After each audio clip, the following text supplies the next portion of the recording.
प्रदेश में भारतीय जनता पार्टी के लोकसभा चुनाव समिति के संचालन के जो संयोजक हैं स्वतंत्र देव जी, और साथ ही उत्तर प्रदेश में कैबिनेट मंत्री साथ है, क्योंकि लोकसभा चुनाव का दौर चल रहा है, ताबड़तोड़ रैलियां और जनसभाएं चल रही हैं।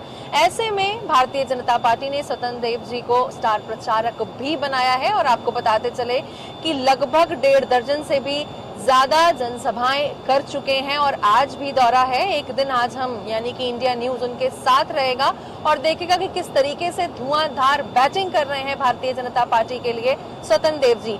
एक बात और भी बताना चाहूंगी कि 2014 से ही प्रधानमंत्री नरेंद्र मोदी की रैलियों को पर्दे के पीछे से करवाने की भी पूरी जिम्मेदारी संभालते आए हैं। बात करेंगे उनसे।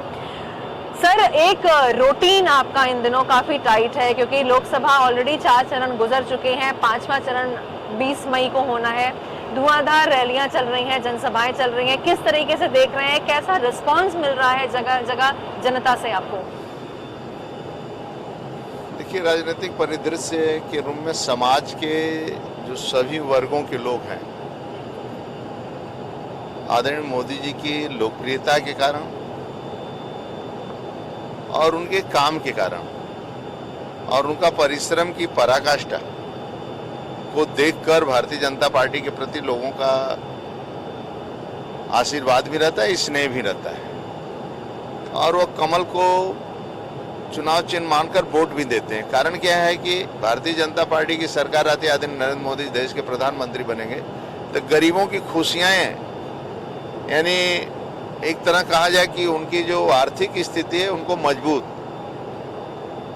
करोड़ दीदियों को लखपति बनाने का काम यदि कोई कर रहा है तो आदरणीय मोदी जी कर रहे हैं। पंक्ति के अंतिम व्यक्ति को भी मान मिले, सम्मान मिले, भरपेट भोजन मिले, रहने को छत मिले।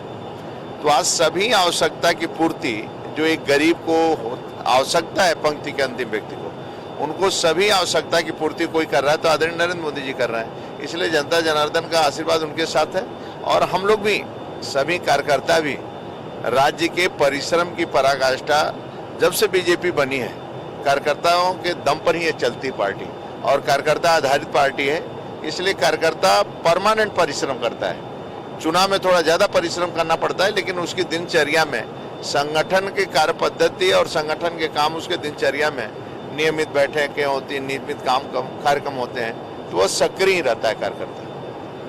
उत्तर प्रदेश की बात की जाए तो भारतीय जनता पार्टी 80 की 80 जो सीट्स हैं वो जीतने का वादा कर रही है, और क्या लगता है इसके पीछे किस दम पर भारतीय जनता पार्टी उत्तर प्रदेश में एटलीस्ट 80 सीटें जीत लेगी?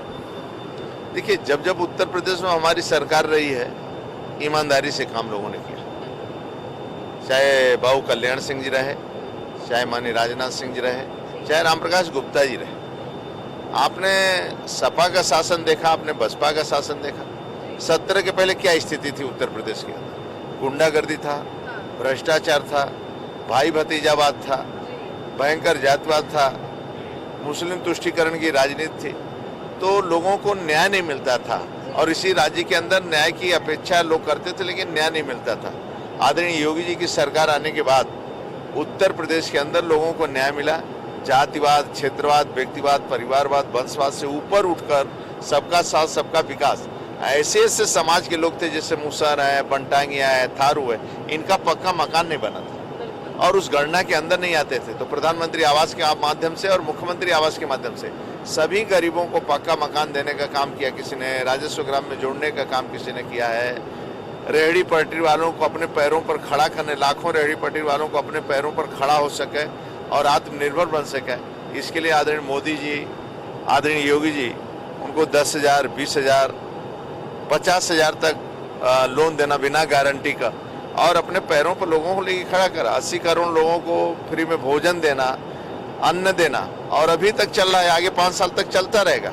यदि ये सब काम गरीबों का चिंता कोई करता है तो आदरणीय मोदी जी करते हैं, राज्य के अंदर योगी जी करते हैं। इसलिए जो हमें दिखाई देता है 80 की 80 सीटें भारतीय जनता पार्टी जीतेगी, क्योंकि गरीब चुनाव लड़ रहा है आदरणीय मोदी जी के पक्ष में। स्वयं गांव गरीब खलियां के आदमी लोग चुनाव लड़ रहे हैं, जनता जनार्दन चुनाव लड़ रही है, इसलिए एक